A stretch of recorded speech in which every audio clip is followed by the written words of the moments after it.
É muito raro alguém aqui no Brasil que começou no budismo por causa dos avós, que começou por causa dos pais.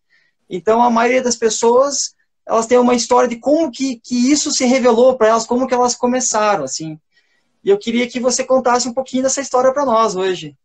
Vou contar, sim. Isso já são passados 11 anos, tá? 11 anos. E foi numa circunstância semelhante a essa aqui contigo, né?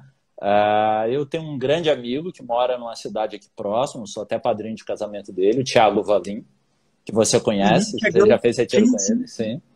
E eu já era amigo dele. Aí teve uma ocasião que eu queria ir para a cidade dele, né, que fica a 100 quilômetros daqui.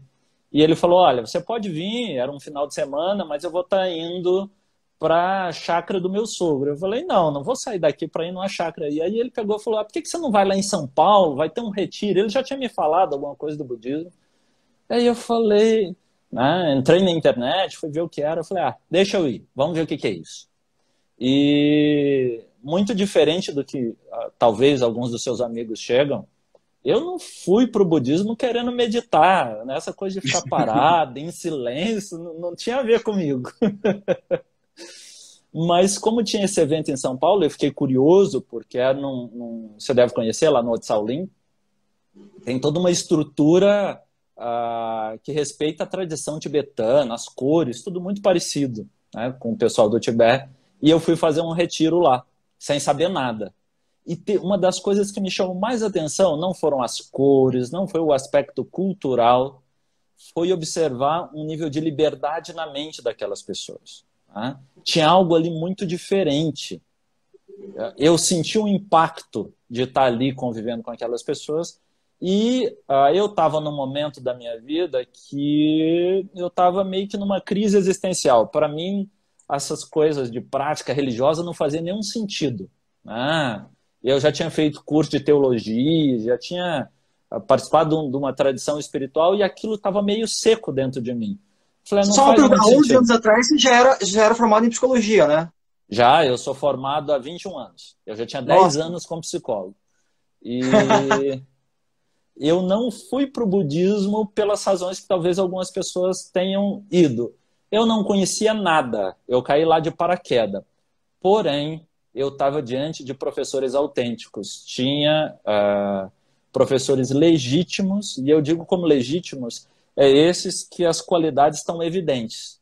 Para além das palavras, o comportamento deles era muito leve e o olhar que eles tinham era muito amoroso, sem ter uma, como que eu vou dizer isso? Sem ter uma atmosfera sagrada, mas tinha um aspecto humano e muito livre, sem julgamentos, sem um código de conduta, tem que fazer isso, não pode fazer aquilo, não tinha nada disso, né? E ao mesmo tempo, com esse campo aberto, tinha treino de virtudes. Aquilo me impactou profundamente, ao ponto de que naquele ano, na minha cidade, nessa época, não tinha um centro. Eu passei aí numa série de retiros que tinha lá. Eu ia, quase que todo mês eu estava em São Paulo fazendo algum retiro. E por isso eu digo, Chico, que uma das coisas mais importantes no budismo tem a ver com a amizade. Para mim é uma das coisas mais importantes. Mais importantes. Porque eu cheguei no budismo a partir de um amigo meu falar, e o que eu encontrei quando eu cheguei naquela sanga lá em São Paulo foi um ambiente caloroso, sem ser fabricado. Ninguém estava querendo me convencer de nada, me converter a nada, né? Mas existia ao mesmo tempo uma abertura, e aquilo me chamou muito a atenção, eu continuei indo, e aí eu estava bem, só que eu não entendia, porque era uma tradição tibetana, né? Então tinha muitas coisas, uma barulheira, um tanto de coisa, eu não entendia Tambor, muito. sino, Eu não incenso. entendi. Aquilo para mim era adereço, eu não sabia para que significava aquilo. E aí, em 2000, aí eu fui praticando, porque eu fui vendo que alguns benefícios aconteciam, comecei a estudar um pouco.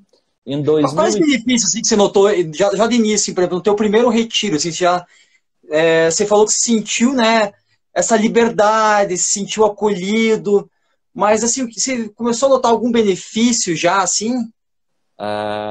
eu comecei a observar que a relação comigo mesmo, né, nem com as outras pessoas, estava mudando. Que eu estava diminuindo julgamentos. Eu não sabia que eu julgava tanto, mas eu julgava pra caramba. Muitos de nós julgam internamente, não fala, mas está lá, cheio de conceitos sobre as coisas.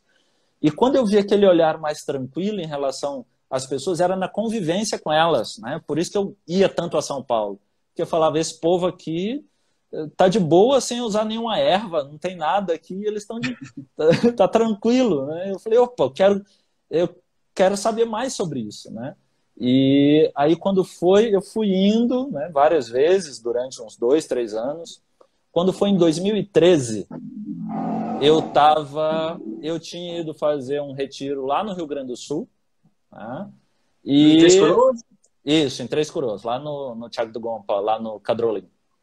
E uma parte do treinamento, do retiro, tinha a ver com o treinamento da mente, né? Os 8 versos que transformam a mente, um ensinamento que o Dalai Lama deu aqui no Brasil, numa das vezes que veio aqui, e tinha momentos que a gente contemplava aquilo.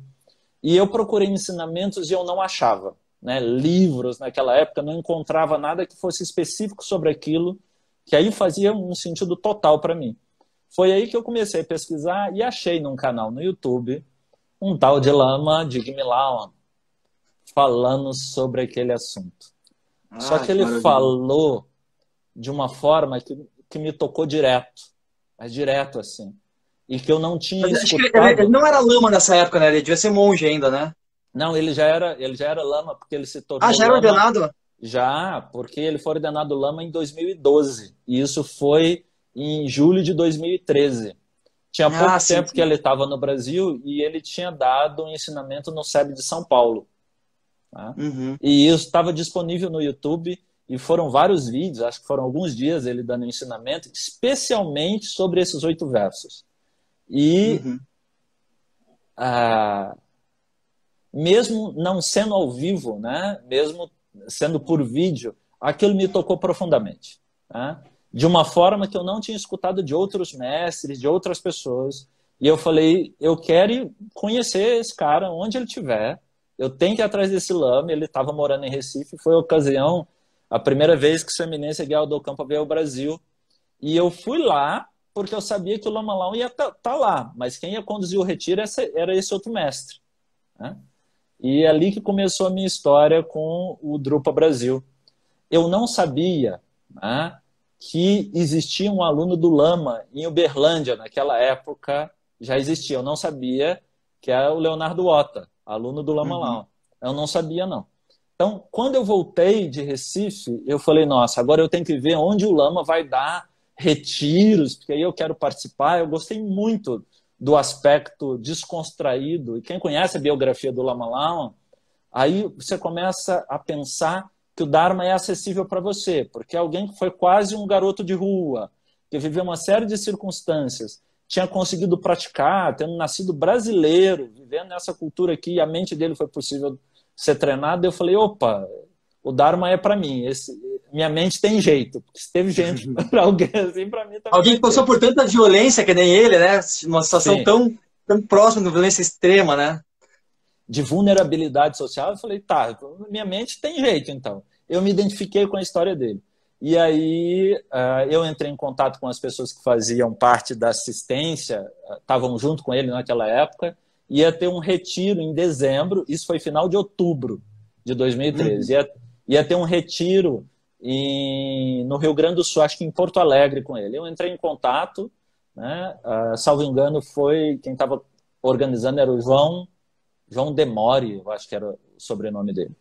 E aí ele falou, olha, mas esse mesmo retiro que vai acontecer aqui, em dezembro, vai acontecer no Carnaval em Brasília. Brasília está mais perto de você, vai ser um período maior, por que você não deixa para ir lá? Né? E eu falei, tá bom. Aí, de repente, eu estava navegando no Facebook naquela época e vi o Leonardo Otta publicar lá assim, primeiro encontro da comunidade Drupa em Uberlândia. Eu falei, não é possível, tem Drupa aqui? Então eu cheguei de cara no primeiro encontro. Né? No primeiro encontro que teve, eu estava lá. Quantas pessoas participaram? éramos 3 pessoas. 3 pessoas e um cachorrinho.